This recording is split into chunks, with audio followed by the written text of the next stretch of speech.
Good evening, everybody. Welcome to our March 10th Town of Rhinebeck Town Board meeting. Thank you for coming. Thank you for watching at home. Would you please rise for the Pledge of Allegiance? Pledge allegiance To the flag of the United States of America, to the republic for which it stands, one nation, under God, indivisible, with liberty and justice for all.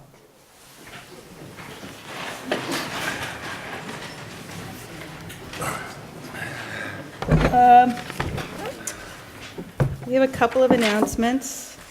First of all, the assessor's office asked me to let you know that they will be closed on Monday, March 13th until noon, so they'll be open from noon until 3 for continuing education for the new STAR exemption class. We are continuing to look for members for our affordable, open space affordable housing committees, our Board of Assessment Review, our Ethics Board, REC.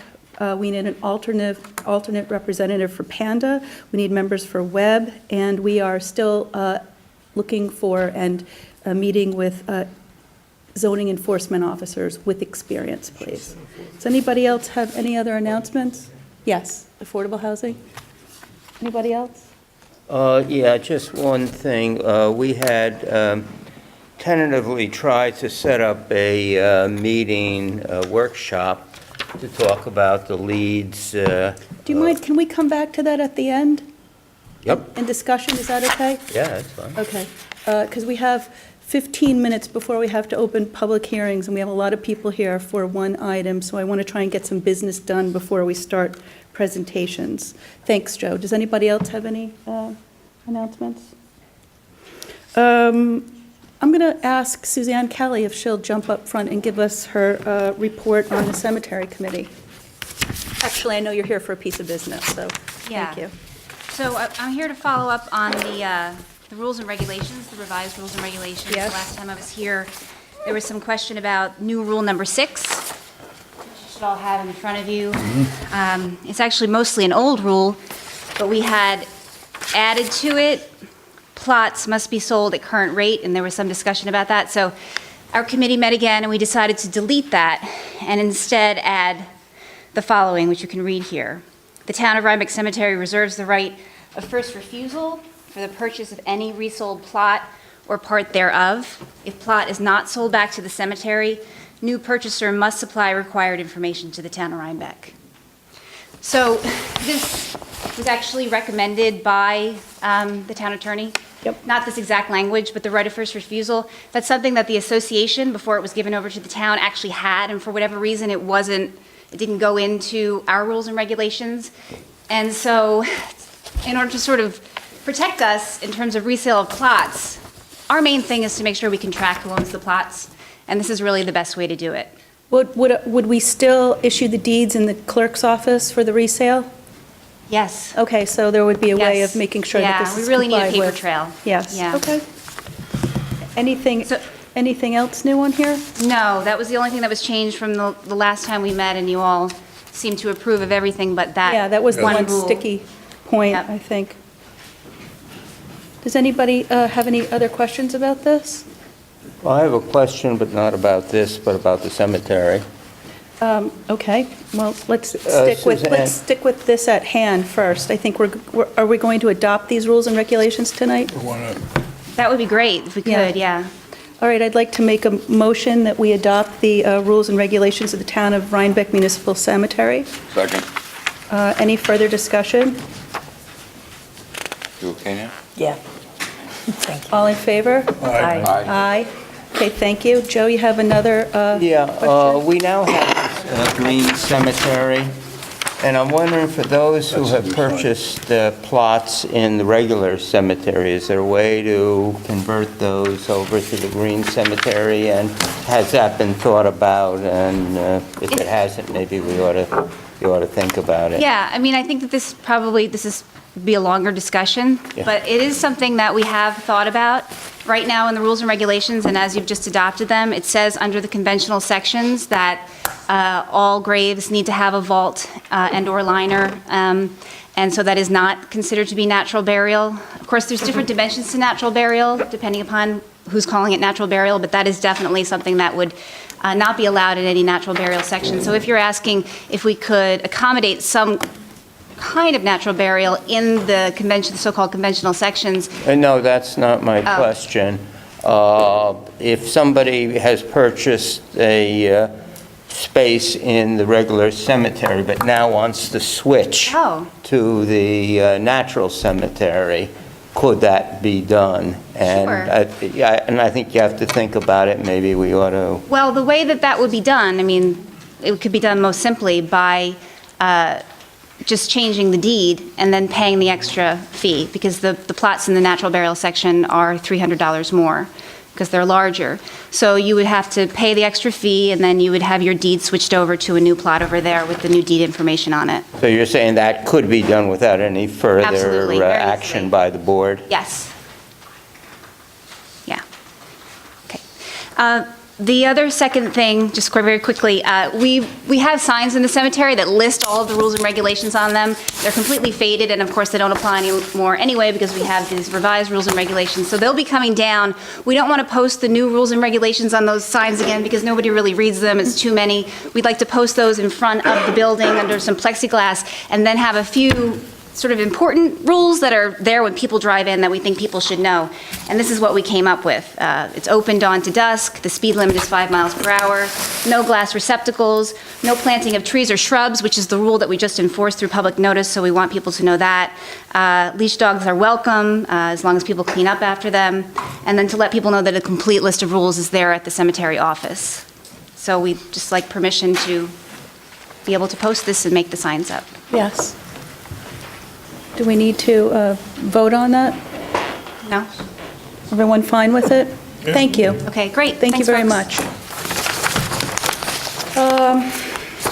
We have a couple of minutes before our public hearings. So Ray Vergati is here from Homeland Towers. Ray, do you think you can do a 10-minute presentation for us? Thank you for coming.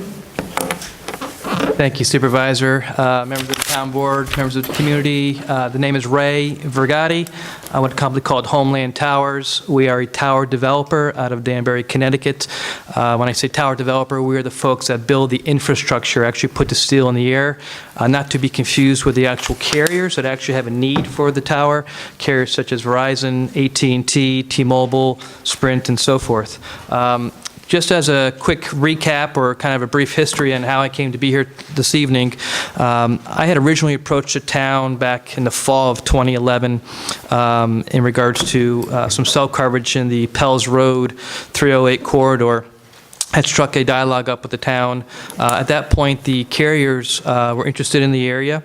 I don't like to mention names until there's full funding in place, but there is a need for coverage over there with the carriers. Had started a dialogue with the town, had met with Mr. Washburn and walked some properties that the town owns on Stone Church Road, the recycling facility, and another piece of property that is kind of adjacent to that. Part of my job as the site development manager for Homeland Towers, as a real estate person, if you'll call it, is to go out and to find interested landlords. And I have sent out a number of letters and inquiries for landlords in the area of Pell's Road and that general vicinity, and have received quite a bit of interest from private landlords. And I've actually met about 4 to 5 of them and walked their properties like I did with Bruce going back 2 years ago. Homeland Towers likes to try to work with the municipality as a first resort. It's a great opportunity for the town to receive and recoup the revenue from a cell tower lease that we do offer, obviously. It's also nice in the sense that the town has some control. This would be vetted through your local zoning process, but being a landlord, the town is really, I want to say, in a driver's seat, but certainly has a lot of influence over how the site is designed and so forth. I want to remind everybody, this is very preliminary tonight. Nothing has been settled. This is more or less just to open up a dialogue with the town, and I'll have future correspondence with the administration here, but it's more or less it's just to put this on the table to say Homeland Towers is interested in working with the town, interested in exploring the avenues of working out a lease with the town. If it's something the town is interested in, we would put a lease before the town attorney, before the town board. We would do a site visit to design it on paper, and we would start that process of signing a lease and then taking a site, marketing it, bringing it into zoning with the carrier, and ultimately constructing a site. If anybody on the board has any initial questions, or the public, I'm more than happy to answer them tonight. We'll keep it brief, obviously. I'd just like to say, I believe that there's a preliminary discussion going on with our planning board and another, I think, a carrier. So I guess anything, we'd have to take the whole picture into consideration, and it would have to go through planning and zoning. That's my comment. Sure. I'll reach out to the planning board as well. There's always applications going on, and we'll find out where everybody is. 2 years ago, and the reason why we're kind of back is the carriers have been spending a lot of money over the past few years upgrading their networks. You see these commercials, LTE, long-term evolution, so next generation, 4G, 5G. So they've been spending a vast amount of time and efforts trying to upgrade their networks. They've completed that. So now what they're trying to do is build these new sites. And what that means is coming out into rural areas to put new sites in. They typically try to look for an existing structure, i.e. a water tank, a power transmission pole, an existing tower, a rooftop, things of that nature. When they can't find an existing structure, then they will come to a tower developer like us, and they'll say, can you please help us on our build structure or our build network? And then as a tower company, we'll obviously work with the landlord. In this case, we're hoping it's the town, obviously, to move forward on it. But I will reach out to the planning board and discuss where that pending application is for carrier. I don't believe there's an application. There's been preliminary meetings, and we've hired a visual consultant to work with us. That's fine. And the planning board's sitting right behind you, or at least two of them. Does anybody have any questions? Thank you. I mean, would you like an informal polling of the board? I mean, I'm certainly open to continuing dialogue. When Ray was here before, we looked at behind the old pole barn, which is back off the road and kind of hidden in the woods. The big question was the aerodrome, and since then Ray's checked that, and we don't have a problem with the aerodrome. So We've run some preliminary FAA reports on various heights over there. And part of this process, that the carriers, if this ever were to go forward, the carrier does dictate the height that they will need. Now, we're roughly half a mile away from the airport there. I think we're 1.3 miles away from Sky Park, which is the other airport. It's funny, the FAA does not, I guess, recognize the aerodrome as a registered airport per se, even though there's activities there. Part of this process will be myself, our company, reaching out to the ownership of that airport and have a dialogue as well. We want to make sure that we're working with them in tandem with this. How high would the tower likely be? We don't know, to be honest with you. The carriers are the ones that drive the height. So once we actually pick a location and we submit a latitude, longitude reading, the carriers will dictate the height. And keep in mind that they have to prove the height. They just can't pick it out of thin air and say, we want 180 feet. Right, they have to prove the coverage they need. They have to prove the need, exactly. And it's a balancing act. We work with the towns, with your town code, to figure out the height, what is allowable in certain zones and districts and so forth. At the same time, you can look at it in a sense of, do you want to have a shorter pole, or do you want to have one pole that's co-locatable? When I mean co-locatable, it's one carrier or one pole going in with multiple levels to accommodate multiple users. Typically, the town's code prefers co-location as opposed to tower proliferation. That will kind of be washed out during the process of a height that a carrier does need. Gotcha. When we discussed this about a year ago, and we asked Bruce to work with carriers, I think we tentatively decided that if there is going to be a cell tower up there, we prefer it on town land rather than private land. So It's nice. I will say, I've been doing this for 17 years, and I always give the towns first crack at it. If there's town property that makes sense from a siting perspective, not just because it's town property, but in this particular case, you've got wonderful setbacks. You're in an area that's not highly residential. It's away from, the daycares and the churches and the schools and things of that nature. So it has a lot going for it. I will say that we just don't pick a town property for the sake of its town property and the revenue goes for it. We like to make sure that it's a great location aesthetically, because at the end of the day, we want to pick a site that's going to be have the least visual impact to community, obviously. So I think we've got a good site here. Again, I've met with 4 to 5 private landlords along that area, have also expressed a very strong interest to have the tower on their property. Typically, it's a 40-year lease. It's a monthly rent that Homeland Towers pays. It's a nice annuity that comes in, obviously. The private landlords look at it as a way to offset their taxes. Town can certainly look at it to put it into a general fund or to do whatever they wish, obviously, on that revenue side. But we think it's a good spot. We think it's a good spot. And I wouldn't be here tonight if I didn't think it was. Well, thank you. Okay, thanks for having me very much. I appreciate it. Yes, of course. Thanks for coming. Any Okay. other questions or comments? Michael? Just to clarify, we actually have 3 proposals before us, 3 sites that people want to use. We have both a visual impact consultant, we also have a RF engineer consultant. The 3 people, we met with them last week, and with our consultants, it turns out the work they had done was extremely poor. They have to demonstrate need, they have to demonstrate exactly what they think they're going to reach within a certain location.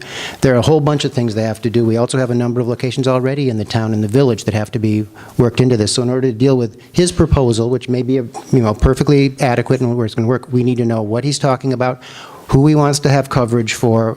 He's going to have to go into the same mix with all these other guys because, yes, some people would love to have these on their property, but for every one person who would love to have it on their property, there are probably 50 would not like to see it. So what we want to do is make sure that we're getting the coverage we need so people, because they do depend on it, but at the same time, there are things we can do to try and minimize the view. And one thing that I thought was kind of curious you didn't mention, we found that the Kingston Airport is indeed something that the FAA is quite concerned about, and one of the sites in Rhinebeck would have to be candy striped and lit potentially because of the Kingston Airport. So that is another one, another player in all this. Well, thank you for your diligence, Michael. Ray, thank you. Thank you very much. Okay. It's a little past 7, so I'm going to open a continuation of our 2004 contract public hearings as to Rhinebeck Fire Protection District. That sounded awkward, but we're continuing our public hearing on the Rhinebeck Fire Protection District and our contract with the village. If anybody would like to comment, please do so. Can I open another one simultaneously, John, and leave them both open? Well, why don't you go ahead and adjourn this if no one wants to talk? Do any of the board members have any questions or comments? We're going to come back to this as a discussion item. Bruce has generated a gorgeous piece of data that we'll come back to and look at the end of the meeting. But this is for public comments for our contract. Anybody else? Would you like us to hold this open, do you think, Bruce? Are we going to need, after we present this data? Can we? I think. Let's hold a public we should hearing open, because eventually... Close it for tonight and hold it open to, Just adjourning it. adjourn it until our March 24th meeting? And that will give us time to review the data tonight, to submit it to the village, and elicit some comments. Does that sound good? Okay, great. Let's go to our other public hearing. It's a local law amending the town zoning district maps established pursuant to Town Code Chapter 105.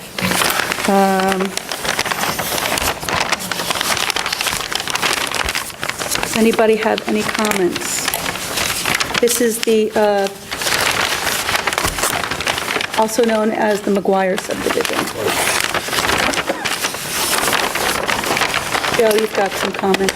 Yes, but let's see if anybody from the public has any comments.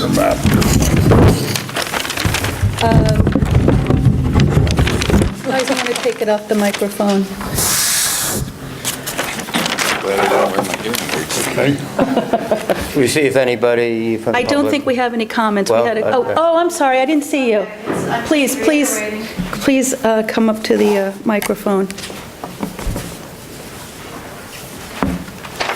I'm just reiterating what we said at the last meeting. Could you introduce yourself? Bonnie Mahal, 7 King Road. Thank you. I just wrote this out. As a homeowner on King Road, I would like to once again voice my opposition to the proposed change in zoning in our neighborhood from the current 5 acres back to 1 acre zoning. While I personally am less concerned about Mr. McGuire's proposed development of 4 homes, I'm very concerned that the zoning change opens up the development potential of the 5 acres of woods running behind my house and 5 other homes on King Road. As I understand it, development of these 2 properties could possibly increase the number of new homes to 8, which I feel would negatively impact our quiet neighborhood. The Rhinebeck Comprehensive Plan states that the RC5 zoning was put in place to maintain and preserve open space and the rural character of the district. I am aware that our neighborhood has long been developed, but wasn't this plan put into place to stop further development in already developed areas as well as in undeveloped ones? Perhaps an alternative or modification could be discussed with Mr. McGuire, such as a smaller subdivision or a grandfather-type clause, so that the rest of the neighborhood on the King Road side would remain protected against further development, as is currently the case. Thank you. Could Thank you you. please hand that to the clerk? Thanks. Thank you. Any further comment from the public? Joe, I believe you. In that connection, I've looked at the map and looked at the comp plan. And with respect to the 5-acre parcel that runs off King Road and either fronts or backs, depending on how you're viewing it, on Route 9, I think that parcel should be taken out of the plan. Our comprehensive plan says that we should preserve gateways to the village and create and maintain green belts, distinct edges around the settled areas to preserve the identities of the village and the town. I think to allow more cluster development along Route 9 would be a mistake. So at least I would propose that we cut out from the proposal the 5-acre parcel which either fronts or backs on Route 9. I think this is feasible to do, having spoken to our attorney, who I think is here somewhere. Okay, he's here, he can speak for himself. And to the planning board, I think we can do it by redrawing the map. I don't think we have to start advise the whole procedure again. I think we have enough of a record to do this. So I would ask that we carve out that piece. Does everybody, do you know what, are you aware of what he's talking about? Have you guys looked at the map? Does anybody have any further thoughts on this? I apologize for the alarm going on. Does that impact Mr. McGuire at all? No. No, it results in only 3 lots being added to the whole development. I guess I can go either way on this. I know that we're considering rezoning this for a neighborhood overlay, and our comp plan also wants us to have smaller homes within walking distance to the village, and this certainly fits it. It's the reason why we've considered Mr. McGuire's subdivision. I guess I see the other point of wanting to preserve the greenway, and that's something we've been very mindful of. So I'm kind of straddling both worlds on it myself. Personally, I'd prefer to go with what Joe says because I like the gateway the way it is, and I lived through the comp plan, so.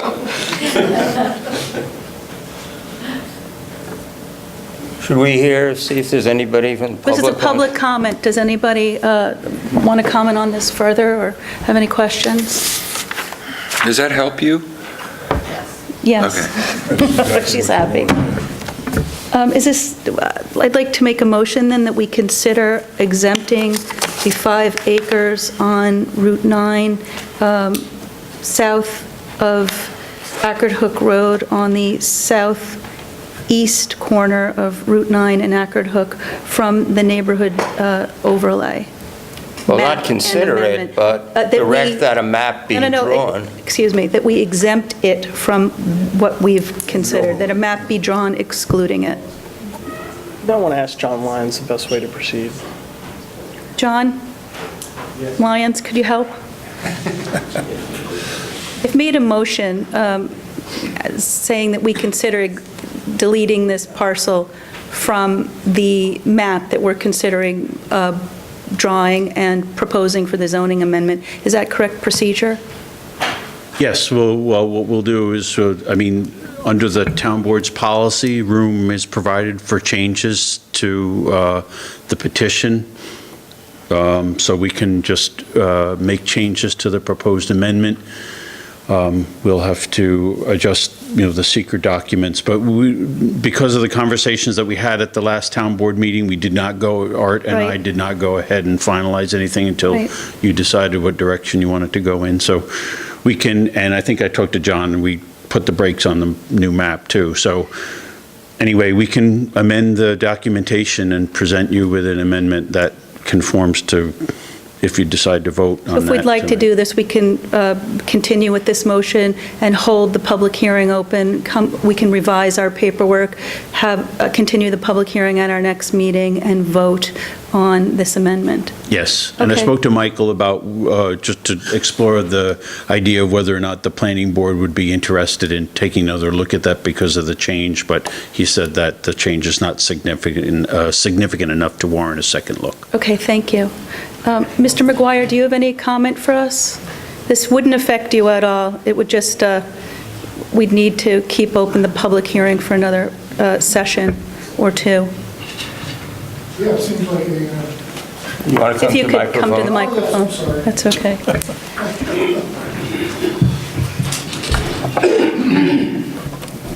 I'm John McGuire, the person submitting the proposal, and it seems to be a fine idea, and as I understand it, we have to come back with another map with that cut out and proceed from there. I understand, from what I just heard John say, there will not be another public hearing. It's a continuation. We'll of this. continue this one. We can address it. Yeah. Okay, very good. Thank you. Okay, thank you. Thank you.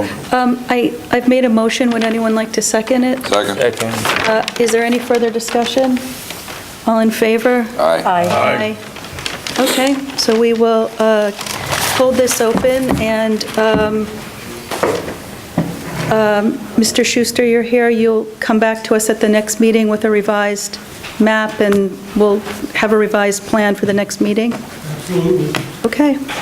Thank you, everybody.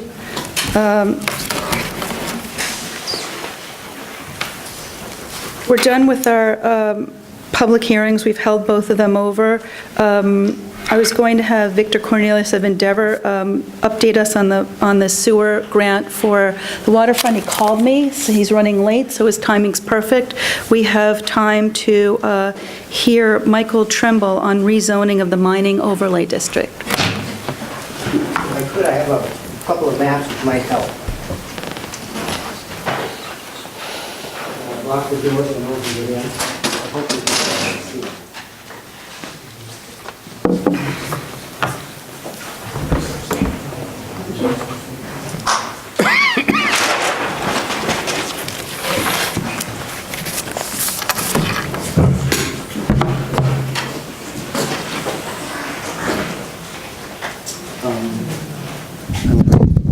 Can you tilt it a little bit this way if we're supposed to? How's that? Yep. Okay. What this is a map of the town of Rhinebeck water resources, so you have an idea of the area we're talking about. The mining overlay district is over here along White Schoolhouse Road. The pink here is all aquifer. This is a type 1 aquifer. Michael, And- please stand on the other Oh, I'm side sorry. of the map. Doesn't help much, does it? And all these other grayish things, these are all DEC wetlands in through there. The Landsman Kill runs through the top of this area as it then moves its way down through the town. And it's probably, if you look at the Hudsonia maps, it's one of our richest, most diverse habitat areas in the town. When the comp plan was put together, we were discussing, as you've all seen, I gave you all that 5-page little missive from myself about ways we wanted to preserve our natural resources, our water resources, habitats, things of that sort. We also wanted to permit some of the mining to continue here, which has been going on for a good long time. It had always been done at a very small scale, local people doing it. I think I can speak for most of us who live out there. I live on Slate Quarry Road, that for the most part, the people who've run it have done an excellent job. We've not had any issues. What's come to light in the last few years is a plan to actually turn this area into a very major soil mine area. And if you'll just bear with me.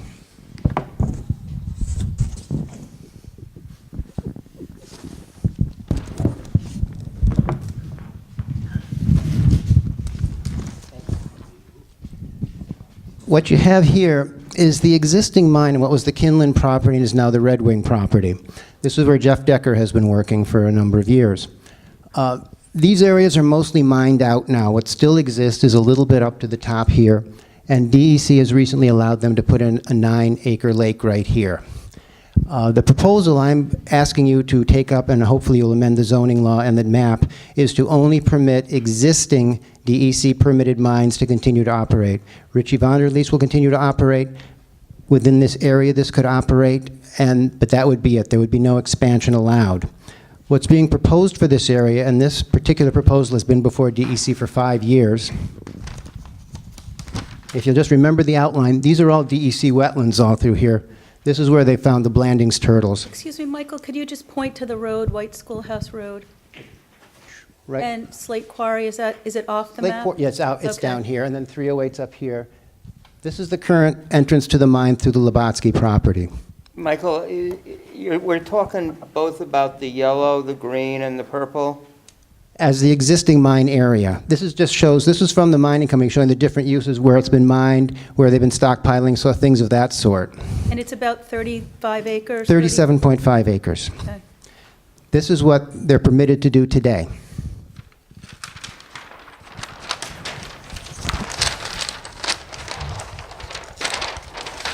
Taller than I am. This is what they want to do. They wish to expand the mine to 125 acres and put in an 84-acre lake, which, among other things, would devastate the habitat for the critters that live in there. It also exposes our water source out there, and those of us are somewhat sensitive to this because this is what we live off of, to pollutants from the air. Type 1 aquifers are sand and gravel. They already let materials go through them fairly quickly.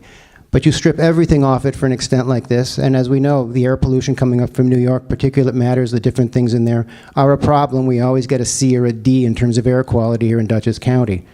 Open water is obviously more susceptible to pollution than anything underground that has some soil to try and go through and try and clean the materials out.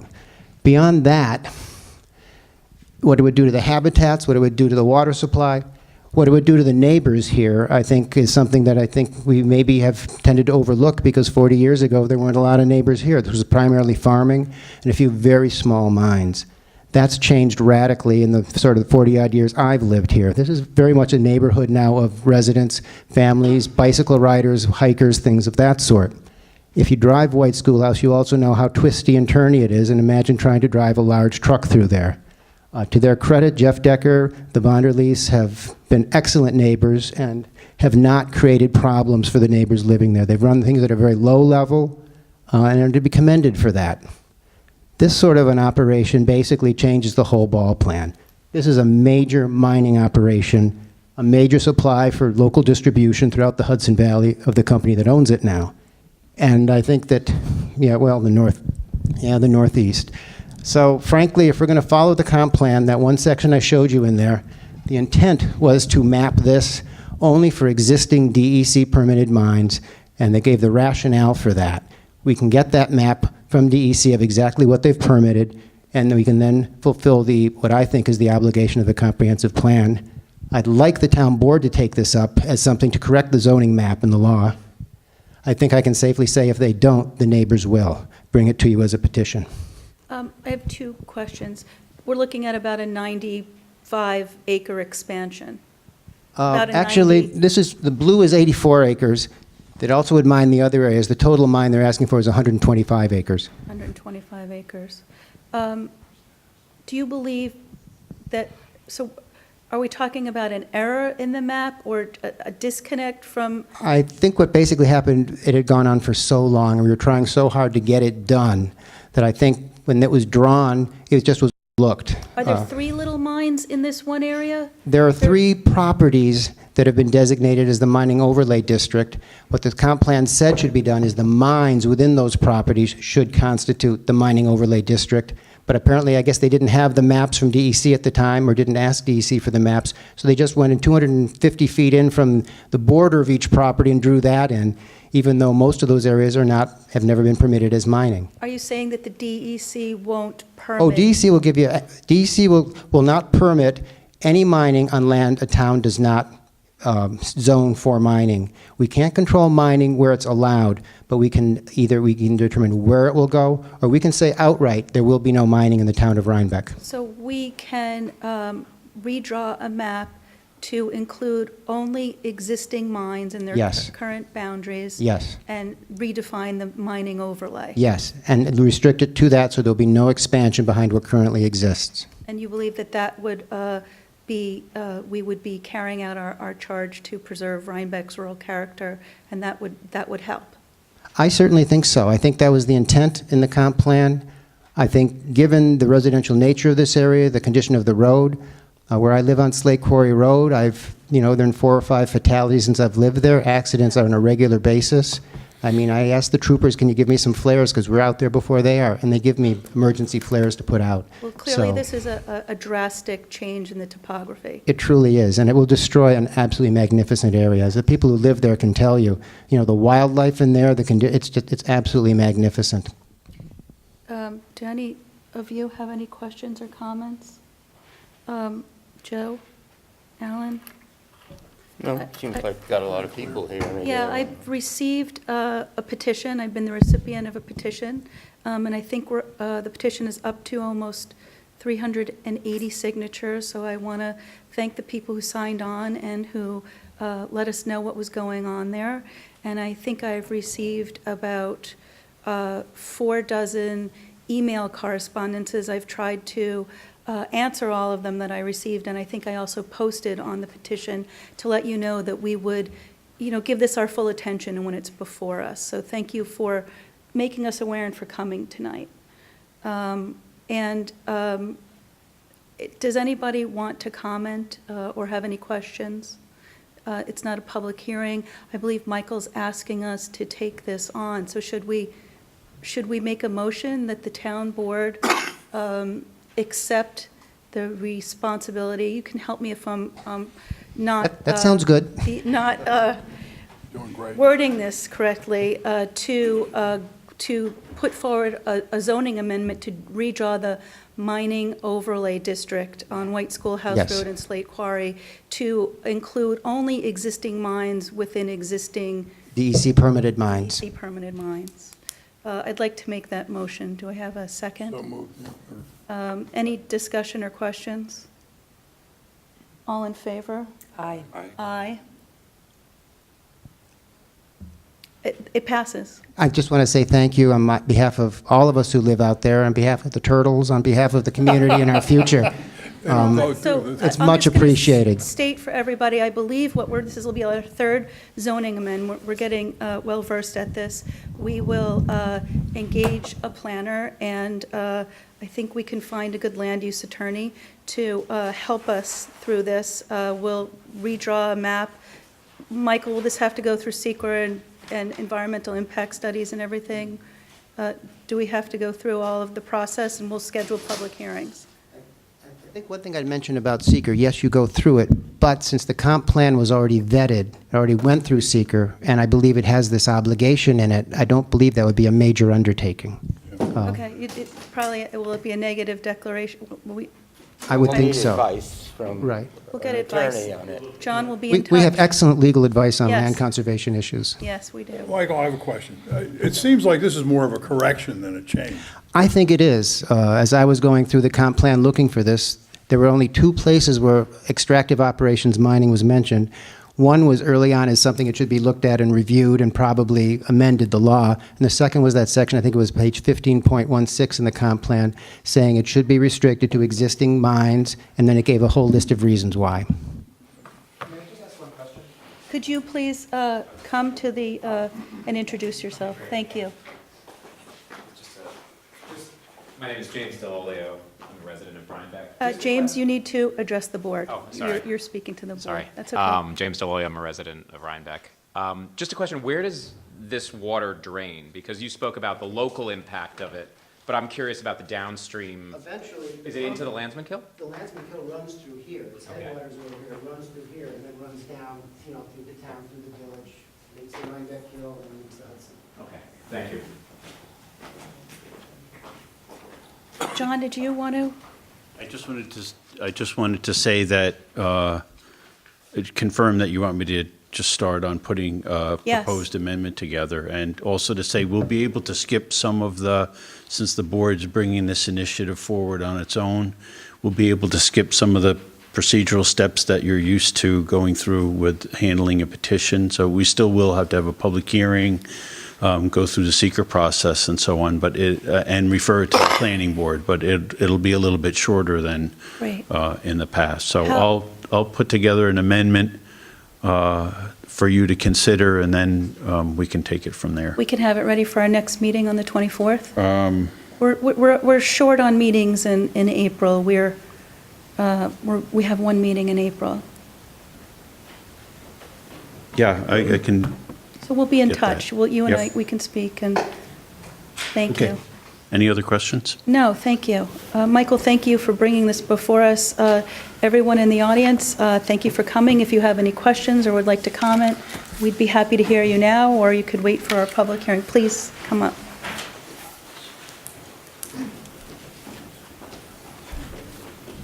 My name is Doreen Hunt, and I live at 97 White... Doreen? Doreen Hunt. Hunt. And I live at 97 White Schoolhouse Road, and my home is exactly .5 miles from 308.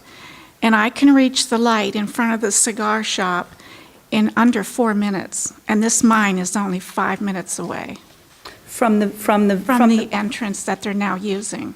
From the village, you're saying? Yep. Yes, It's very close. And it's not like a 30-minute drive in the middle of nowhere. no, it's right in the heart of the town. Yeah. So I just wanted to point that out. Thank you. Please come up.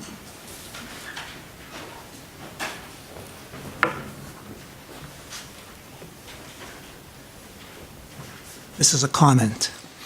I think I speak on behalf of... I'm sorry, what is your name? Oh, sorry. It's Louis Amaru. I live on White Schoolhouse Road.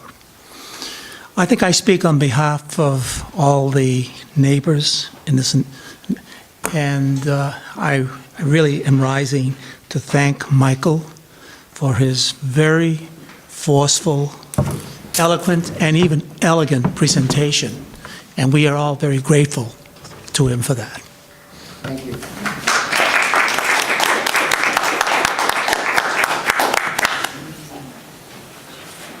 Anybody else, please? I just wanted to comment. Steve Lubotsky. Just wanted to comment on this area of water. That right now, currently, it is active farmland. So that's what would be taken away. Good point. Come on up.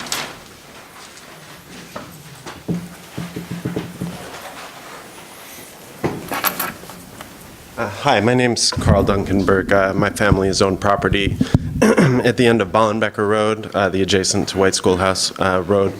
We share a pretty sizable border with what is now the Red Wing property, formerly Kinlan. And although it doesn't affect our house directly in terms of noise, because we're lucky enough to be built towards one end of a very large property, I just wanted to make a point that wanted to reiterate something I brought to the planning board's attention last week. And it's really about the point of view that the board takes. I'm very happy that you will be taking this up in the first place, but that we've been there for over 30 years now. And when the mining overlay was first put in place and the mining operations first began, and I guess it was the mid to late 1980s, the point of view, at least at the time of the town board and the planning board, was that this was, at that moment at least, a one-time operation, a one-time permit, and that there would be real discussion about whether it continued each time the permit expired. So I just hope that we're so close to not having any extractive operations, as Michael said, in Rhinebeck, and so I'm hoping that maybe we can go that extra bit of distance, and as the town of Milan did, and not have that kind of operation here, especially in a residential area where there is incredible rural character. Our property is used by Lensman's Kill Trail Association, horseback riders, bird watchers, all kinds of botanists and people. It's a really beautiful area, so it's not just the residents that are affected by this, although we are greatly. Thank you. Thank you, Are you Carl. saying, though, that we should prohibit the existing mining operations? That would be my preference, yes. It's not just, in fact, for the people that live here, and it's not just from the selfish perspective of the people that live here already, but I feel like the town of Rhinebeck should be considering how it appears, the fantastic reputation that it's gotten really across the country over the last 15 or 20 years, and the type of people that are coming here and looking for a rural escape, if not a full-time place to live and raise children. It just, this type of operation in the middle of a real rural residential area, I think sort of presents the wrong type of message about what type of town this is, just from a point of view of advertising, if nothing else, to the type of residents that we'll have here in the future. Thank you. Thank you. Anybody else?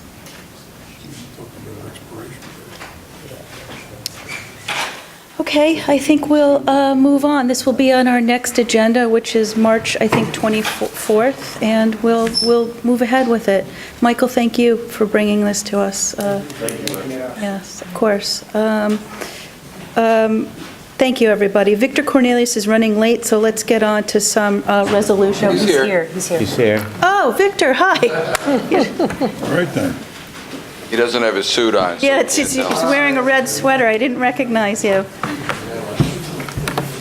Come on up. Everybody, if you wouldn't mind, we're continuing with our meeting, so if you could go out in the hallway, that'd be great.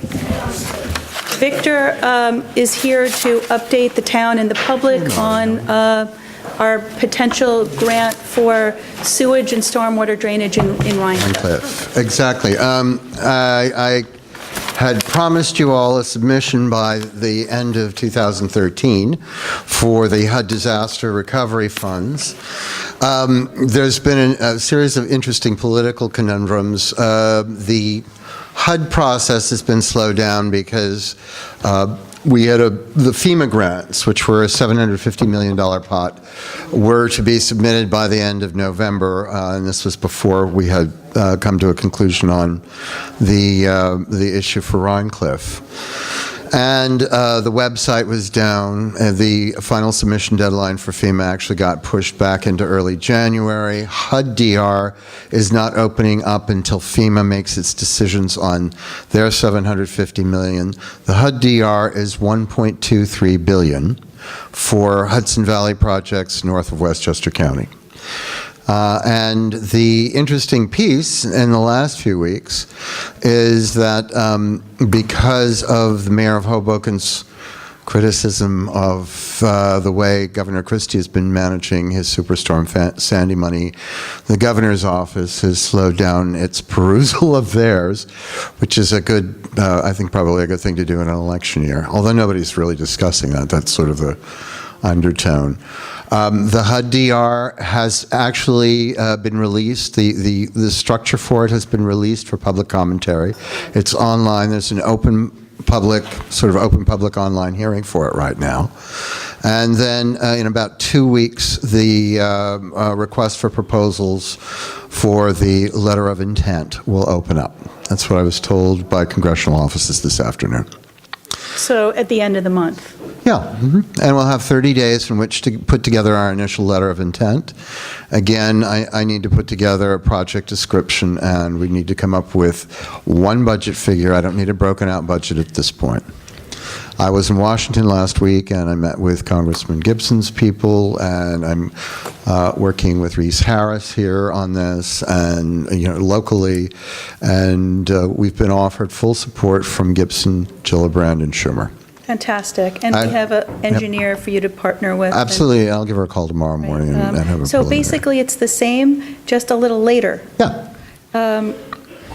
Good. Yeah. Does And you any- think the letter of intent will be issued by the end of this month? The RFP will open for it in the next 2 We'll have weeks. 30 days And we'll have 30 from that days. to do- RFP when? Requests for proposals will be out by the end of March. So we're looking for our. April 30th At the end submission. of April, beginning of 1st of May. Right, and it'll be an online submission. Fantastic. Great.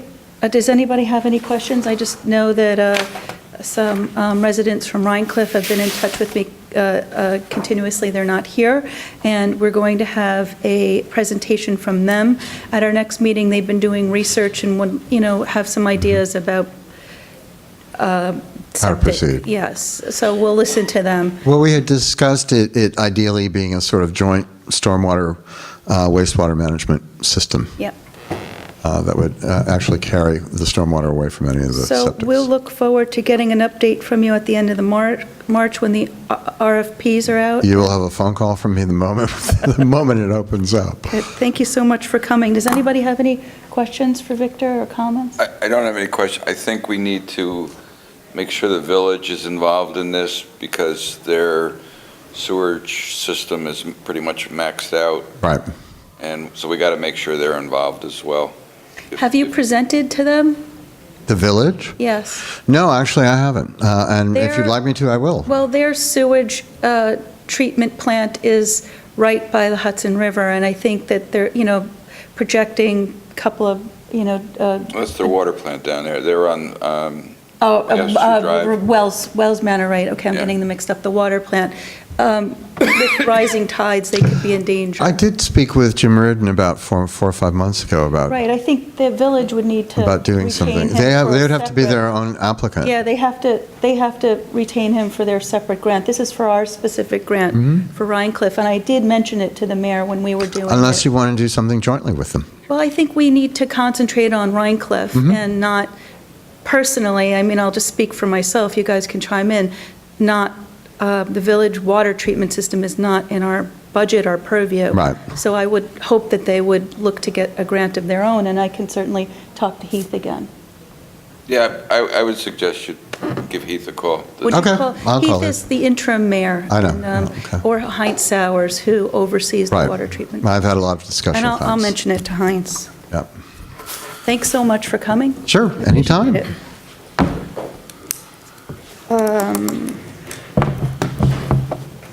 Okay, is there any other liaison or reports for any, do any of you have any reports? We haven't Okay. had time.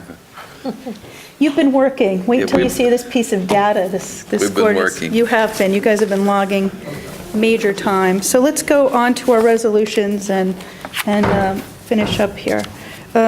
Resolution 2014-091, approving our preliminary accounts payable abstracts 3, V263 through V210, 44 checks totaling $663,877.10. Do I have a motion? Motion. And a second? Second. Any discussion? All in favor? Aye. Aye, so moved. Resolution 2014-092, approving preliminary capital projects abstracts, 2 checks totaling $80,394.16. Do I have a motion? Motion. And a second? Second. Is there any discussion? All in favor? Aye. Aye, so moved. Thank you.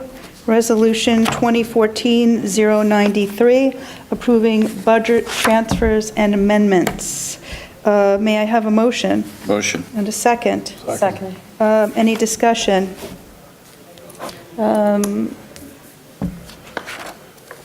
All in favor? Aye. Aye, so moved.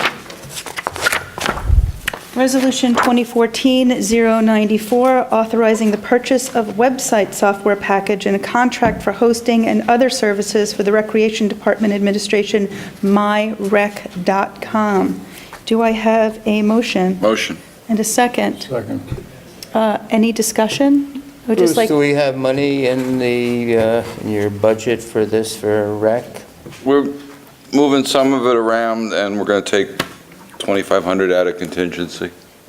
so yes, it's broken down on the resolution where we'd get the funding. And for the public, I'd just like to remind you that we had a presentation last week from our rec director, Chris Carey, and this will go a long way towards not having our rec department, operate out of milk cartons with thousands of sheets of paper. Everything will be automated online. We'll be able to track different different users, fee schedules, programs. So thank you for looking into this. Any further discussion? Are we going to point at this from the town website? Yes. Is that included in this, or? I don't know if that's included in this. It's We no were all big deal. supposed to do our, We'll figure that out. can certainly That's do a- from our end, right? yeah. I guess let's put it on our list, Alan. The only comment I have about this is, I don't think this is equipment. I think this is a 400 expense, not a 200 expense. It's not capital. On the contingency? The equipment, the bottom line. Oh, I'm was sorry, the bottom line, equipment. It's software. It's a contractual expense. We renew it every year. Well, not all of it's renewable, is it? Yeah. Not all. No, there was a one-time fee. The setup stuff, but the software license and everything is renewable annually. So it's not, it's a nit, but It's a 2,800 renewable fee. Right, yearly. and that's contractual, and the rest of it, they're doing work to get it set up and to get it registered and so on. So it's really services, So and there are services that are either one-time or renewable every year. So it's a 400, it's not a 200, that's all I'm saying. Then this resolution isn't correct. Well, I didn't add this, your bookkeeper did, Our bookkeeper. your bookkeeper. Would you like to? I'd like to modify it to make that a 400. Okay, is this a line that we've created? Obviously it is. So I'll talk to Shelley tomorrow and get her to put this into a 400 contractual services line. Okay. I knew I shouldn't open my mouth. No, this is good. So can we still approve it the way? Yes, we can, I'll make a modification to this to move 00067020-200 to a 400 contractual services line, not an equipment line. That's just my opinion, so. Well, I'll meet with Shelley, and I think it's valid, so thank you for Okay. pointing it out. Any further discussion? All in favor? Aye. Aye. So moved. Thank you. Well, there will be milk crates for sale shortly. Let's not get rid of them too quickly. Resolution 2014-095, change the name of committee dealing with historic preservation, expansion of mission, and appointment of new committee members.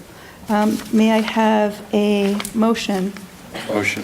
and a second? Second.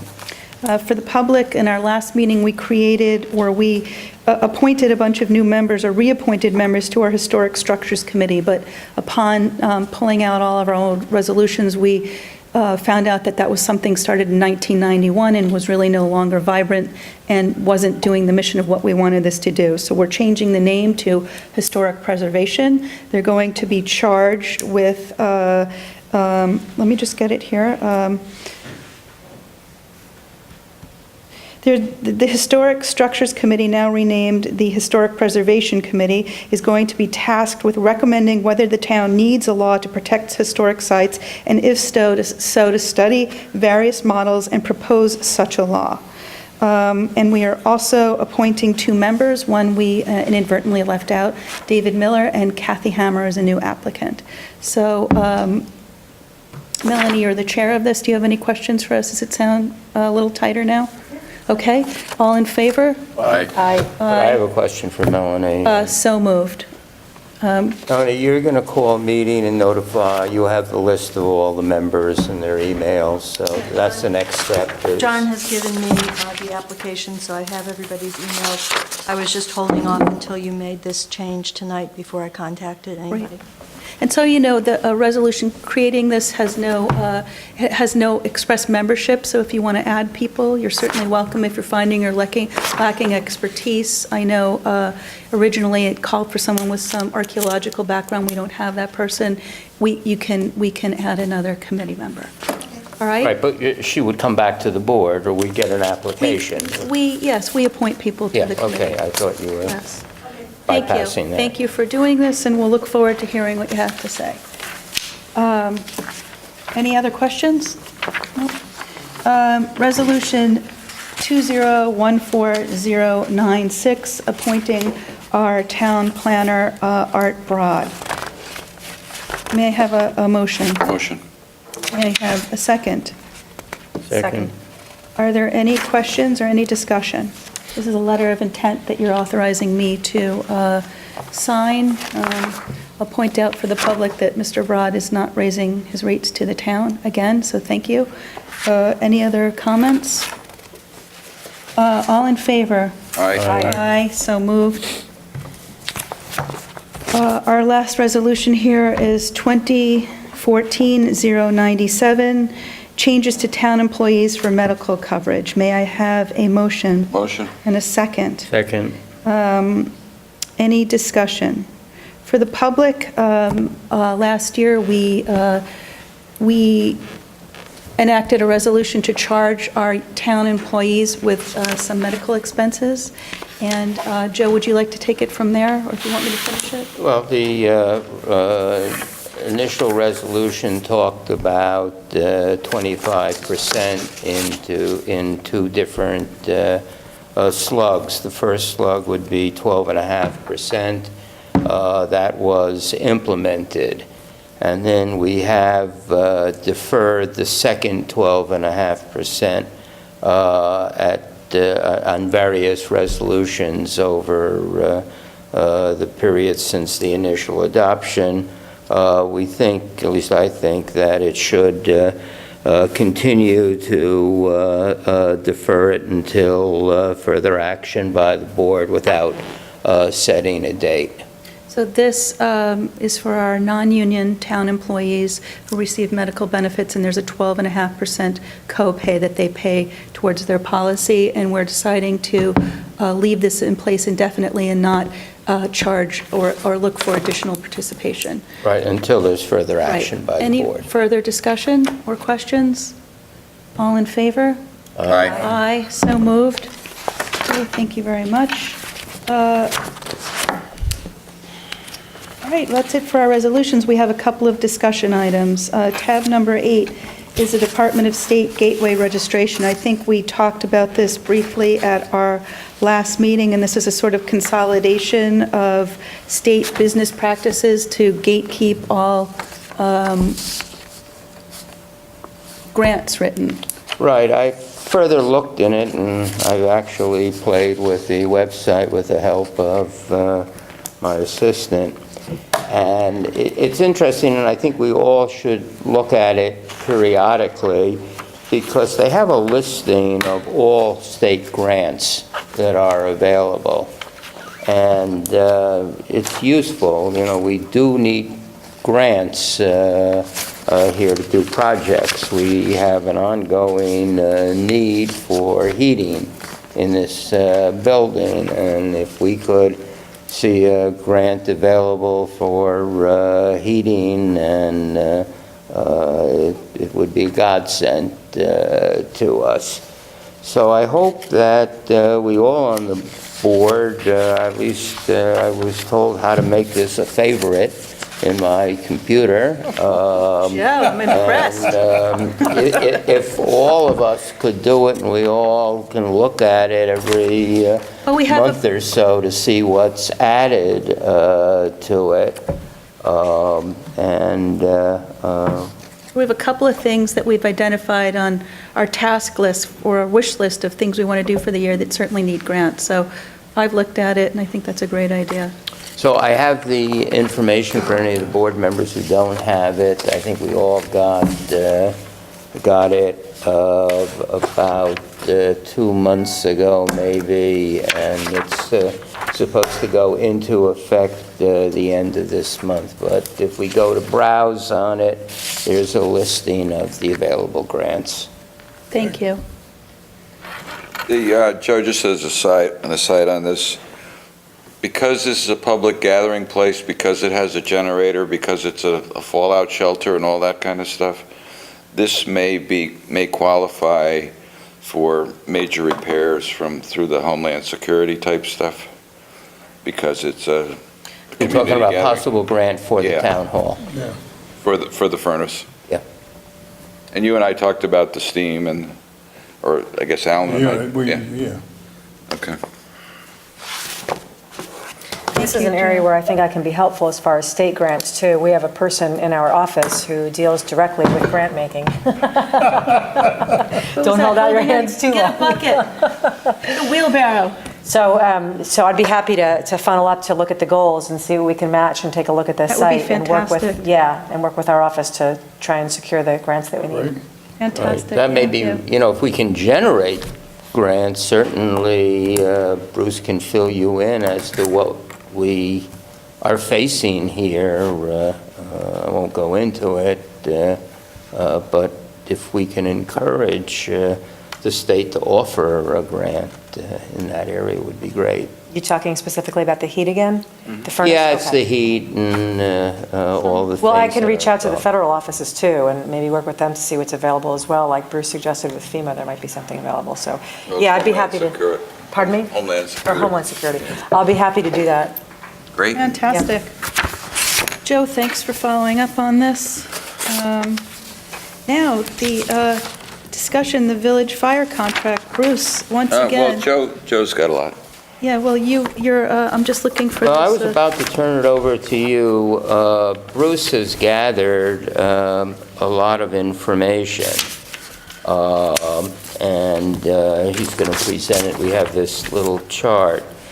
We've had a couple of discussions with the village representatives, and at least it doesn't seem conceptually that we agree at all as to how you should calculate what the fire department, and I'm talking about the village fire department, budget is for purposes of charging us for the protective district. So there seems to be a lot of points of issue. And let's come back to that after Bruce presents some statistics that he's been working on. Okay. How this started was the village proposed that based on the percentage of incidents that the town was not paying their fair share, and then some village officials said that they were protecting the village taxpayers who had been unfairly taxed for fire protection all those years. I'm the only village resident on the board, I believe. And so I thought it rather odd that I was digging into this. But I looked at it, and on the initial look at it, it seemed like the protective district in the town was being charged for calls that weren't part of the district. And so the auditing authority that we have as a town board, and this is being shifted to a services rendered rather than a protection coverage kind of thing, an insurance kind of thing. An actual parcels or population served. Right. They were changing it to how much money was spent supposedly. So that's how I kind of got into it. All through the conversations, it was Heath Tortorella, Heinz Sauer, Henry Campbell, Joe Gelb, and myself. It was very, very clear that the fire department, like all the other fire departments, is extremely dedicated, works really hard. The volunteers, all volunteers, they use their own cars, their own gas, and they take personal risk every time they go out on the road to help people with that. They need equipment that's reliable, and that equipment and the supplies that go with it are very, very expensive, and they get more expensive every year. But that said, when the village basically said that the village taxpayers were being unfairly taxed, I went and looked, and for 10 years, it seemed like the protective district had been paying the majority of the expenses. Can we just, I'm sorry to interrupt, but for the public, can you roughly talk about what the fire protection district Okay. is versus the village fire department? Just so that There's 3 fire departments in the town of Rhinebeck. Rhinecliff, which has a tax area, and they tax people directly those houses that are in that, they tax those directly.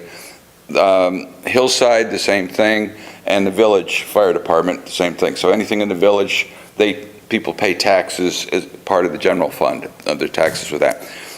Everything outside of those jurisdictions doesn't have coverage unless the town provides a protective district, which is just an administrative thing where we contract with different fire departments to provide those services. Does that make sense? Yes, and the area we're talking about is basically east and north of the village, sort of up to the Red Hook, Milan border and over to Clinton. Right. 308 and over the fork in the road and over to Ziffelberg and... And the medians between the different fire Yes. companies. Okay, So, thank you. so it was kind of hard to understand. I went back to the state data from 1999 up to 2013, and it was definitely, if you look at it operationally, the town protective district had paid 75% of the operations. If you consider the capital expenses, it paid over 50%. And so you got to remember that a fire department needs a certain amount of equipment, a certain amount of overhead, a certain amount of fuel, buildings, everything else, just to operate. So, to me, it seemed like the protective district was running up costs a little bit with the village, but the village was benefiting from the amount of income that was coming in. Are you saying that the village fire department, in effect, has to maintain the infrastructure for their own fire department? Yes. And they're getting revenue from the fire protection district? They need the building, they need the heat. Right, They need right. the trucks and... Yeah, that's what I'm saying. And so the issue was really, how much more does it cost the village to protect their portion of the protection district? So I went and looked, and I finally figured out from, and it's a representation of, I looked at all of the vehicles that were dispatched, whether they were en route, whether they were on scene, whether they came back into service, that type of thing. And we had some discussions about that. Did everybody agree on how you classified the data? No. Henry believed that every incident is a valid incident, and I'm not arguing that. I'm just looking at if a truck rolled, if an ATV rolled, something rolled, then money was spent.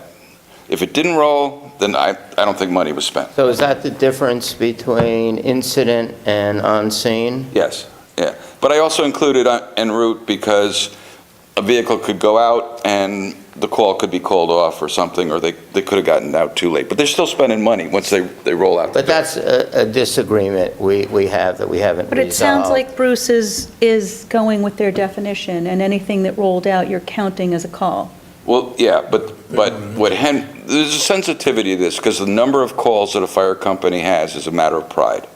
And so if you interpret this the wrong way, then you're saying that there were less calls than they were credited for. And that's not what I'm saying. What I'm saying is, if a truck rolled, we spent money. If a truck didn't roll, I don't see how we spent money. I can't find that. So that's all I'm saying. I'm not challenging the number of incidents or anything else. This is from a data perspective. Right. So when I did that, the other thing that was major up front, I think I told you, was anything outside of the village was counted as the town.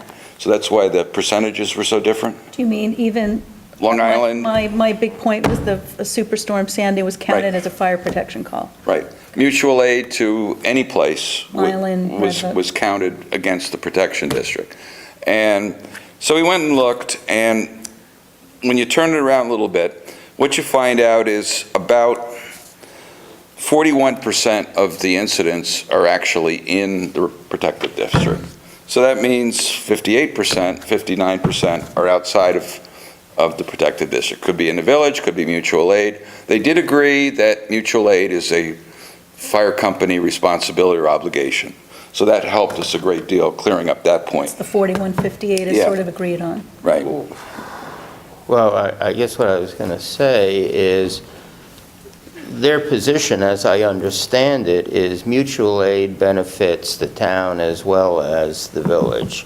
So. That was 2 meetings ago. So The I think last they- meeting, they'd agreed on mutual aid is, When I met with the mayor, when I met with Heath, he had acknowledged to me that they agreed on that point today.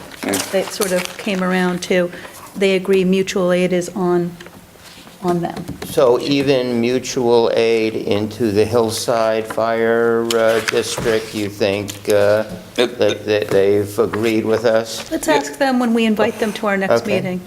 But that's the assumption that we're right. here. Well, I'm trying to explain the analysis that Thank was you. done.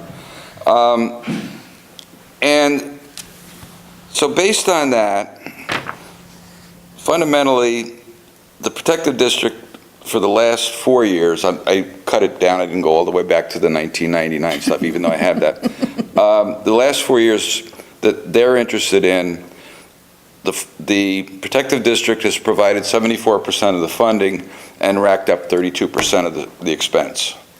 So it's even though it's a win-win, the protective district gets protected and the village gets to defray some of their costs.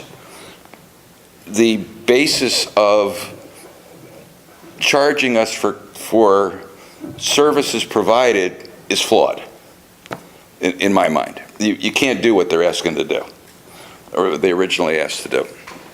So then I went on, Heath went on to Joe and I went to 9/11. I'm sorry for rambling. We went down to the county. We learned out all about this stuff. We were there for a couple hours. They told us what databases to use. Heath got access to the databases, got us 96 files, spreadsheets basically, one for each month, one for incidents, one for units of the trucks and everything. And then I sat there and I took 60,000 unit records and 13,000 incident records, or 1,300 incident records, 3,000 something or other, slammed them all together, put them in databases, ran pivot tables and cross-references and things like that, and boil it down to these funny little charts, which everybody thinks is too much, but... That's what you do. You're good with the data. And so, other than the basis being wrong, also the other issue is the village is a political subdivision of the state, just like we are. And if we're subject to the tax cap, I believe that they should be cognizant and consider that in future contracts. And I think we have to make sure that we're holding that up as one of the criteria that we're going to do contracts. Let's just be clear that we would be going over our tax cap if we fund this more than what we've allowed in our budget. Right.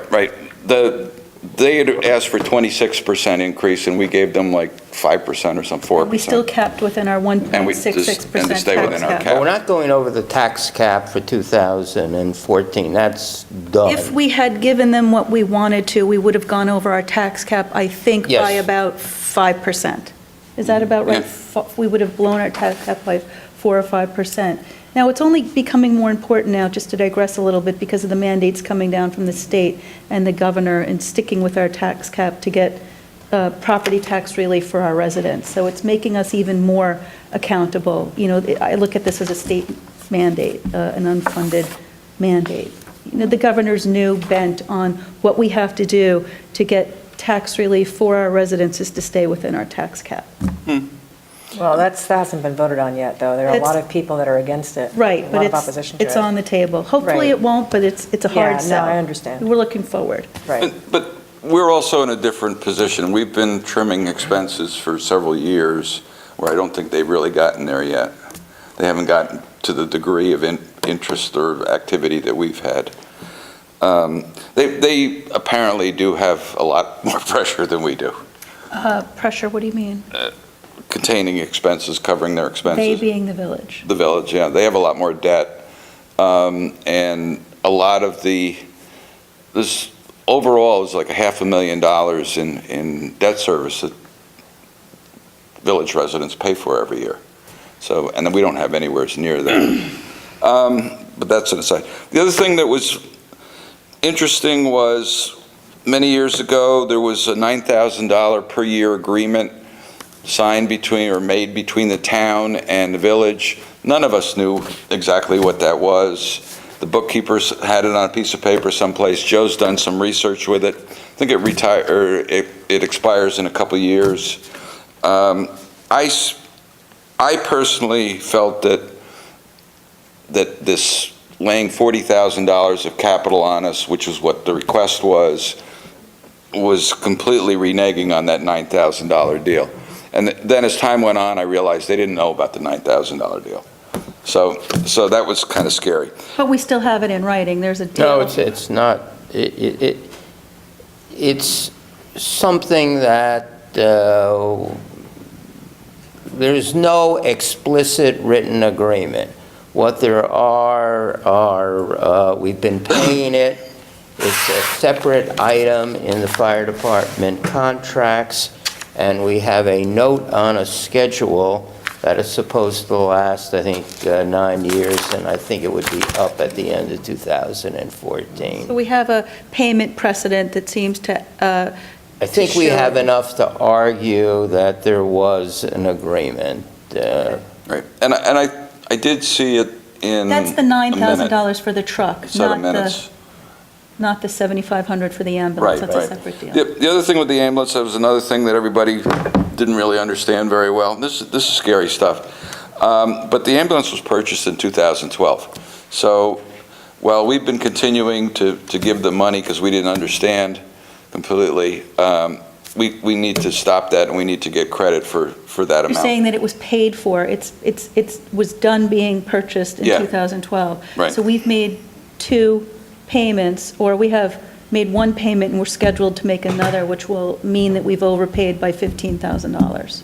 Right. Or paid for a piece of equipment, Well, you gotta look at that's the already timing, but purchased. the $7,500 this year is definitely over, based on my understanding of it. So we can either take that as a credit, or we can, in the future, which I think we have to ask for, we can just not pay that. Okay. But that's up to the board, not up to me, I'm just telling you. And I guess the final point with this was, and Joe and I are pretty much in agreement with this, if there's going to be a big capital purchase for the fire department in the future, we, the town board, need to be involved so that we can represent the fire district, the protection district.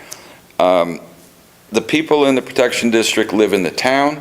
They cannot vote for the village elected positions. They have no say in what's going on, and so we have to be involved in that, and we have to negotiate that. There's copies of it here if somebody else wants a copy of this stuff. Bruce, is there a recommendation? Do we have a number, or is it premature? Do we need to, first of all, thank you. This is Elizabeth, let me give you my Okay, let me just- perspective before you Yeah, well, ask. I just want to say thank you. I think, with your permission, we should probably publish this on our website. I'll send it out. I'll send it out to Minutes them. of the You'll, board meeting. Why don't we just put it in the minutes of the board meeting? I think we should have it on our website. We'll email it to the village. I'll call the mayor tomorrow, and we should get them at our next meeting. But Joe, go ahead, let's. Yeah, let me give you more of what the village's perspective is, and where I think we ought to go with this. The village would say the 74% if you paid administrative, that we've paid toward running the fire department is really not a valid number, because it doesn't take into account their capital cost and their administrative costs, and they think we should pay a share of it. At least and they may have given up on mutual aid, but at least I thought their position was mutual aid benefits, and most of the mutual aid calls are them going to Hillside Fire District. Not true. Hillside, okay, we can. Yeah, well, I'll bring that information. Okay. Where's most of the mutual aid? Pardon me? Where is most of the mutual aid? It's all over the place, but Out of the town?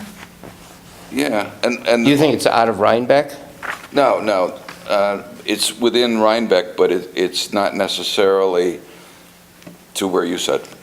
So, Okay, but you think it's mostly in Rhinebeck? yeah, and it's fundamentally the ambulance. Yeah. And that's another thing that's very important to remember, is that Hillside contracts or agrees with the village to provide, the village provides ambulance service from 6 p.m. to 6 a.m. every day. Northern Dutchess Paramedics provides it during the day from 6 a.m. to 6 p.m. To Hillside, because Hillside doesn't have an ambulance.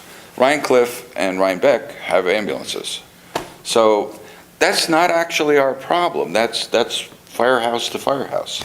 So, but when they count it, as they were counting, when they sent the ambulance to Hillside. They've already they already have a contract in place. Right, and they were counting that as double dipping. As a town, but yeah, that's what it was.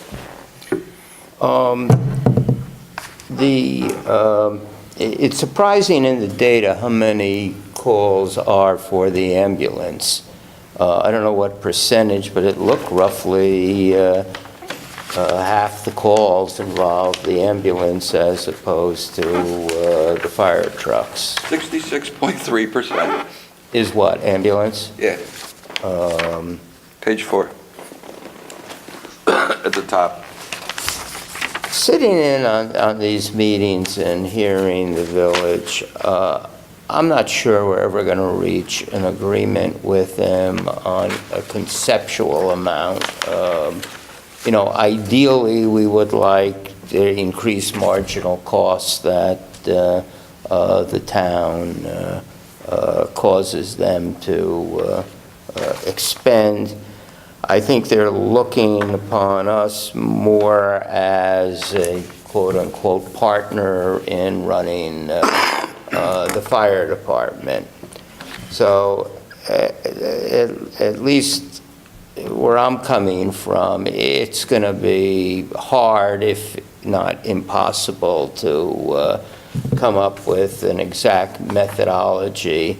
And I think we got to think about flat dollar amounts. And with increases that are tied to maybe our tax cap. Conceivably. I think the village is also concerned because they're doing a budget now for 2014 and 15, and their year runs from May 1st to April 30th. So they really want to know how much we are going to pay in our calendar year for 2015. Have you had any discussions with them about an amount? I know that there was an amount that Heath talked to me about, which is considerably over what we have budgeted. Has this been broached with them with this data? With some of this, they have. I just finished this tonight, so. Okay. I don't type very well. They have put a number on the table for this year. Right. Can we say that? It's 160 or? Yeah, it's 160, where they've come down from, 187. We're paying at the rate of about 187 now. They initially put 169 on the table, and then what did we have in our budget? and then they came down to 160. We're 140. What did we have I in think our budget? about 147. 144, 145? No, I think it was 147. Remember, you just got to remember that we're only talking about part of the town. We're talking about 1,500 houses or Yes. properties. So. Has this situation occurred with other towns / village? It seems to be. What have they done? Yeah, they hash it out. They negotiate. So there's no formula that anybody ever came This, up with? apparently, from what I've learned through emergency services and talking to people who are knowledgeable, it's the biggest single issue facing fire protection districts and fire departments supplying that is how do you contract? So you do you sort the data. Yeah, there's really no models or advice or We have standard forms of doing it. We budgeted 147,000 and they wanted 180, 189. Yeah, it was 188, 189. And we went up considerably. We went up 5 or 6%. Now, we are paying on that higher rate now, Well, monthly. but we've agreed that it will come back if we have a new agreement. Yes, if we reach an agreement with them. Can you see the budget, or? I don't see it in here, right? The other issue is, The other issue is, never mind. Michael, what do you think about all this? Taking it back for it? I mean, theoretically, we could go to another fire district to get that coverage. yeah, we wouldn't want to do that because the village residents are also our town residents. We could theoretically do that. It would be a disaster for the village. They need this revenue. It's a partnership, we're sort of serving the same public. It would be a disaster for them to lose this chunk of revenue. I think it would undermine the It would hurt fire them, and it department. probably would hurt us. It's in everybody's best interest to negotiate this in good faith and come to an agreement that we can all live with, which is how we've always proceeded. But you're right. I mean, one of the fire people in one of the hearings threatened to cut off everything if we didn't pay, so. That was the mayor. That was the mayor, the former mayor. The former mayor, I think. Well, with sauce for the goose, et cetera. Well, we'll take the higher road here. Right now, we have a meeting this week with them, and they are expecting us to put a proposal to them. They've come back to us with the number 160 for this year. I think we should review this for them, and I think we should stick with what we have budgeted, stick to our tax cap. Alan? I agree. Now, to make it more attractive, should we offer for the next year something? So it may advance it if we came in with a 2-year proposal rather than a 1-year proposal. What are we allowed to go up on with the budget caps, 2%, 2.5%? Well, we don't know what it will actually be. It's not going to be more than 2%. This year was a little bit less than 1.66 this year. this year. So, the proposal could be, it's whatever the state allows us to raise taxes for. Sounds good to me. Elaine, do you have any thoughts, or No, I don't really. does it sound? It's a complicated situation. It's a very I mean, complicated situation. It would be ideal if, there could be some agreement between the town and village I on think we have to work in good faith. I think we Yeah. need each other. Yeah, I definitely agree with that. I want to thank Henry Campbell for helping out with this. Was a lot of, as always, volunteers a lot of his time. Elizabeth, let me... Joe, thank you. And I just want to clarify our next steps. John, we're going to put this on our website tomorrow. Bruce, is that okay for you? We'll maybe retitle it as the town board study, or, however you want to do it. Can you email it out, and I'll make sure that the village gets it? Or do you want I to should email? send it to Heath and And you'll copy all of us? Heinz, yeah. There's a little more elaboration in the text because it's a little hard to follow. Yeah, okay, but It's a tremendous amount of work. I mean, It's a huge amount of work. Huh? No, I don't want any more data, I just like a little more explanation. Okay, you want to know what a PIAA is? Exactly. Personal injury automobile accident? That isn't obvious to you? now it is, now that you say it. So our next step, we're going to get the data out, we'll get it out to the public. Let's release it and then, work on the elaboration. We can release a second edition if we like. And we should reach out to them and get them to come to our next meeting, or do we want a special meeting? How do you guys want to handle Yeah, this? I think we're going to meet with them this week, either Tuesday or Wednesday. I It thought we was said... based on the outcome of this. And the outcome is basically, and your recommendation is that you feel we're paying a fair amount and we should That's stick what with I it. feel. Well, right, but we should relay that, and I would suggest that we say to them, look, we'll have a special meeting, because I think time is moving on, and I don't think we can wait 2 weeks, we ought to have a meeting with them if they want, a special meeting, and...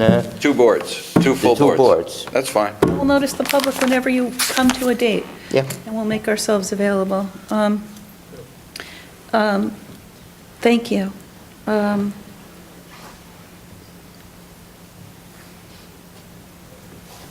I need my bio break. Keep going. I think we're almost done. I think we can go into executive session. Not so fast, Bruce. Well, before we do that, Elizabeth... Oh, yeah, I knew you had one more thing. You wanted to set the meeting for the lead, Right. And... our lead, our green building code meeting.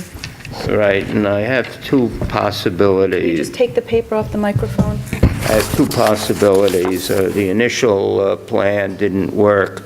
I'm going to need Michael for this on dates. Michael, this is for a meeting with, I know that Bob was preferred, right, off the microphone. you're okay, we'll let's see, on Mondays and Fridays during business hours. So Right. we'll No, I've fill you spoken in. to his secretary. We're beyond that, and we have some dates. I guess that Friday might be best, because both the town and the planning board usually are busy on one, alternating Mondays. But I can certainly do a daytime meeting, and let's give him several options since he, is coming in to do this. And The possibilities, I've been talking to his secretary, is March 31, it's a Monday, it's the afternoon. Conceivably, we could do it in the morning. And April 11, Friday, the afternoon. Now, my calendar says, Elizabeth, you may be away then? No, I'll be here. I'm leaving on Saturday. Okay, so what about these 2 possibilities? It's the afternoon of the 11th or you have a facility use in here. I'm assuming that's for this meeting. Yes, and I've checked it with John. Yeah, that's fine. Either one's fine for me. So for the rest of the board, March? Bob Fox. Oh, okay. That's correct. You could work at night, you could have a night meeting if you wanted to, it's much easier to get more people to attend. You're working during the day, for the 31st. It is a 5th Monday. My only reaction is maybe we'll be, we may be more alert during the day, and... We can certainly take the expertise that we get from this meeting and, fill the public in, and if we can have Panda here for it, that would be good. Or a videographer for Panda, that would be No, we're not good. going to have. Pardon me? You told me the 21st at 10 o'clock. That's off. That's off. Okay, Joe, either one of those is fine. Is that okay with the rest of the board and you, Michael? Monday, the 31st, the afternoon, or the 11th of April, the afternoon? I don't know if I can make it during the day. Well, So, don't worry about me. I already have very strong opinions about this subject. you'd like to see it happen. Well, we'd like to hear what they are. I don't mean now, but at the appropriate time. We'll have to wait. Is that a threat or a promise? Yeah, hopefully you can juggle your schedule so you can be there. I think you'd be very valuable on this because I think you're the board member who's physically constructed buildings. Oh, so have I. You physically constructed, okay, good.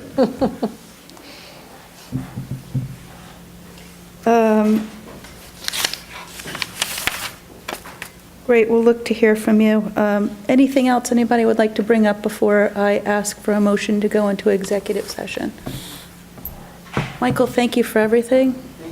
I'd like to make a motion to go into executive session for, hold on, I've got a list here, matters pertaining to compensation for a particular employee, billings of a particular employee, union contract negotiation. I so move. Do I have a second? Second. All in favor? Aye. Aye. Thank you. We will not be coming back with